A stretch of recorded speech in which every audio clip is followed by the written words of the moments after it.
Au large des côtes érythréennes, le Saviz, un navire militaire iranien est touché. Des engins explosifs ont été fixés au bateau. Au premier jour des pourparlers autour du nucléaire iranien, Israël, opposé à cet accord, est pointé du doigt.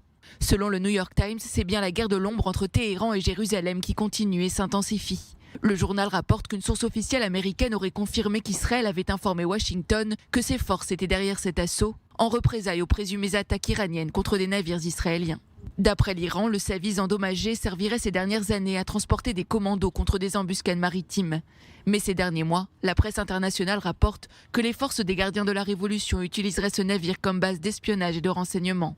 La présence à bord d'hommes en uniforme confirmerait cette possibilité, en plus de la présence de rampes de lancement de type Boston Whalers utilisées par les embarcations de la marine iranienne. Une analyse des images satellites révèle par ailleurs qu'au cours des 2 dernières années, le navire ne se serait pas déplacé.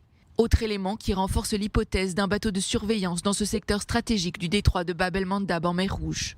Ce mercredi, les affaires étrangères iraniennes ont confirmé l'attaque et déploré des dommages légers. Côté israélien, pas de réaction officielle sur cette attaque ce mardi soir. Cette guerre maritime entre l'Iran et l'État hébreu dure depuis 2 ans. Il y a un mois, un navire appartenant à un homme d'affaires israélien a été visé par un missile iranien.